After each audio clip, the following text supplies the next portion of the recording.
आप लोगों को काफ़ी पद देखने को मिल रहे हैं, पदों की संख्या भरपूर है।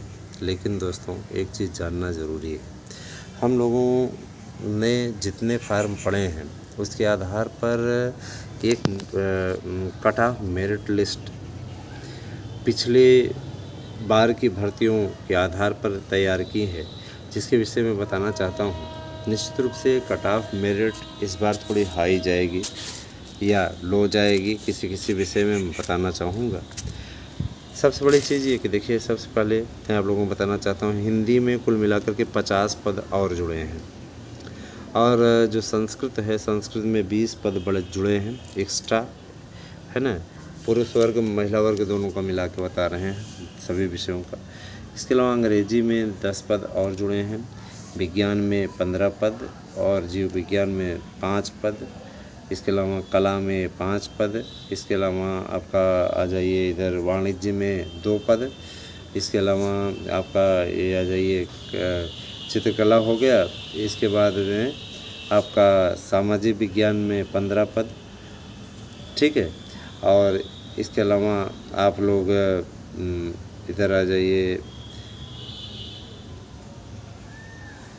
हाँ, जो पीजीटी है, पीजीटी में हिंदी, संस्कृत, अंग्रेजी, आपका भौतिक विज्ञान, सभी विषयों में पदों की संख्या लगभग बढ़ी है।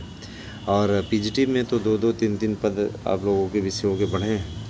लेकिन यहाँ पे सही रणनीति से तैयारी करना इम्पॉर्टेंट है, पहली बात। दूसरी बात कि जैसे मतलब देखिए, रणनीति आपकी क्या होनी चाहिए। तो मैं हिंदी की मेरिट आपको बताना चाहता हूँ। इस बार जो हिंदी की टीजीटी की मेरिट जाने की स्थिति है, 118 प्लस करने वाला अभ्यर्थी निश्चित रूप से चयनित हो जाएगा। जो फार्म पड़े हुए हैं, फार्मों की गणना करने के पश्चात ये आंकड़ा निकल करके आया है। उसमें पिछले आंकड़े को मिलाया गया है, और पिछले बार जो सेलेक्ट हुए थे वो पुरोधा, कुछ लोग तो चले गए हैं, कुछ अभी भी अटके हुए हैं। तो यह देखा जाए तो आखिरी भर्ती है, इसी वाले में आप लोग लग धक करके ले लीजिए। जो लोग एज के अंतिम पड़ाव पर मुहाने पर पहुंच चुके हैं, उनके लिए भी आखिरी भर्ती निकलने वाली है दोस्तों, है ना। और इतना मैं ज़रूर कहना चाहूँगा कि एलटी ग्रेड की ये आपकी आखिरी भर्ती होगी। जो एलटी ग्रेड में आप अच्छे तरीके से जानते हैं। हाँ, एक बात और दोस्तों, अच्छे तरीके से एलटी में जानते हैं कि एलटी में एज का बाउंड थोड़ा टीजीटी से कम है। नया आयोग जो मान रहा है उसमें भी 40 साल एज करने जा रहा है, तो ये भी बड़ी विकट स्थिति है कि नहीं। तो इस चीज़ का ध्यान दीजिएगा, कहीं ऐसा ना हो ये विकट स्थितियाँ आपको डुबो दें। किसी प्रकार की ऐसी परिस्थितियों से दूर ही रहिएगा सीधे तौर पे।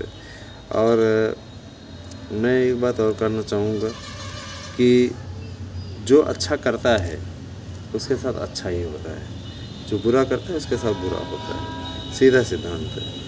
और कुछ लोगों का काम है टांग खिंचाई करना, उनका काम रहता है, वो अपना काम करते हैं, हम अपना काम करते हैं, है ना। और इतना ज़रूर जान लीजिए, सबसे पहले हिंदी की बता दें। हिंदी की जो कट ऑफ मेरिट रहेगी मित्रों, हिंदी की जो कट ऑफ मेरिट है वो, हिंदी की कट ऑफ मेरिट मैं बताना चाहूँगा, सामान्य वर्ग का कोई भी अभ्यर्थी अगर है तो जाहिर सी बात है कि सामान्य वर्ग का अभ्यर्थी अगर 119 प्रश्न करके आता है तो इसका चयन हो जाएगा। 118 पे EWS का हो जाएगा, ठीक है, टीजीटी। और इसके अलावा अगर ओबीसी का कैंडिडेट है तो ओबीसी का कैंडिडेट, ठीक है, ओबीसी का कैंडिडेट है तो मैं बता रहा हूँ, ओबीसी के कैंडिडेट का 117 पे चयन हो जाएगा, ठीक है। बालिका वर्ग में, बालक वर्ग में जो होगा वो 118 पे चयन होगा उसका भी। जाहिर सी बात है काफ़ी एकदम EWS के बराबर मेरिट ओबीसी की रहती है। तो ये भी बात है। साथ ही साथ एक चीज़ और मैं बताना चाहता हूँ, एससी कैंडिडेट है, एससी कैंडिडेट भी, उसके लिए भी अवसर है और उस अवसर का लाभ वो उठा सकता है। 105 क्वेश्चन अगर वो कर ले जाता है तो उसका चयन हो जाएगा। तो एससी की मेरिट वैसे भी कम जाती है, और अन्य ग्रुप के अभ्यर्थी जो हैं वो भी कट ऑफ मेरिट के लिए उनकी भी डिटेल जारी कर दी जाएगी बहुत जल्दी ही। संस्कृत विषय में 117 प्रश्न करने वाले EWS का चयन हो जाएगा, जबकि 121 क्वेश्चन करने वाले सामान्य वर्ग का चयन होगा। काफ़ी बड़ा अंतर है दोनों के बीच में, है ना। इस बार काफ़ी बड़ा अंतर है।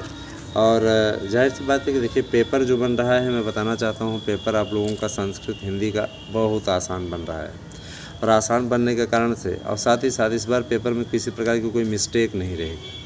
ठीक है, पेपर आसान बन रहा है, साथ ही साथ पेपर में कोई मिस्टेक नहीं रहेगी, क्योंकि प्रश्न बैंक से बन रहा है। प्रश्न बैंक जो बोर्ड का तैयार है आयोग का, निश्चित रूप से उससे बनेगा। विशेषज्ञ जो एक्सपर्ट पूरे तरीके से जांच पड़ताल करके तब विवादित प्रश्न देंगे ही नहीं। विवादित प्रश्न बहुत से ऐसे होते हैं जिसके चलते दिक्कत हो जाती है।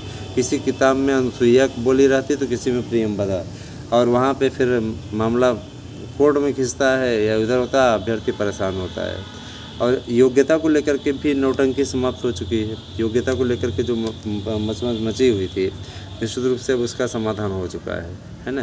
तो योग्यता को लेकर के भी समस्या का समाधान हो चुका है। योग्यता अब आपकी एक समान रहेगी, जैसे आपकी माध्यमिक की हर भर्तियों की योग्यता एकदम एक समान हो जाएगी, है ना, क्योंकि एक ही आयोग है तो वही निर्धारित कर देगा, कोई दिक्कत नहीं है। योग्यता संबंधी पेच सुलझा लिया गया है।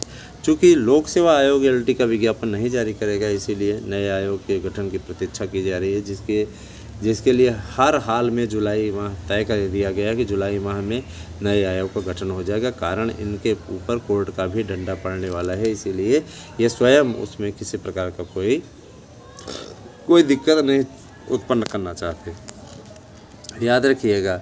इसके अलावा आप लोगों का ये सामाजिक विज्ञान है, सामाजिक विज्ञान में भी इस बार 112-13 के नीचे करके जो आएगा उसका चयन नहीं होगा। 112-13 हर हाल में करके ही आए, क्योंकि देखिए आसान नहीं है। 115 तक भी जा सकती है सामान्य वर्ग की मेरिट, याद रखिएगा। 112 EWS, 115 आपका ये OBC जनरल, है ना।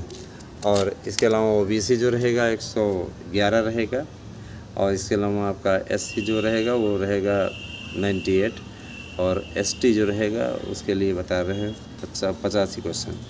तो अगर देखा जाए तो महिला पुरुष वर्ग में काफ़ी अच्छी फ़ाइट है, काफ़ी अच्छा अंतर भी है, काफ़ी अच्छी लड़ाई भी है, फ़ाइट काफ़ी तगड़ी है। और मैं इतना ज़रूर कहना चाहता हूँ कि सर्वे जो आ रहा है दोस्तों, वो सर्वे हमारा सबसे सटीक हमेशा साबित हुआ है। आपने देखा होगा सबसे सटीक, जबकि लोग कुछ का कुछ बताते रहे, तो मैंने कहा कि इतने से नीचे का चयन नहीं होगा, और वही होगा। इस बार भी जो अभी आंकड़ा आ रहा है इसी प्रकार से आ रहा है। रही बात ये कि देखिए पेपर आपका इस बार बहुत आसान बना है। जब पोस्ट कम होती है तो पेपर आसान बनता है, इस चीज़ को याद रखिएगा। जैसे कि मैं बताना चाहूँगा 2011 का पेपर देखिए कितना आसान आया था है कि नहीं। 2011 का पेपर कितना आसान आता है। इस बार का पेपर आप लोगों को बहुत आसान आएगा, क्योंकि 21 वाला पेपर इतना आसान नहीं था।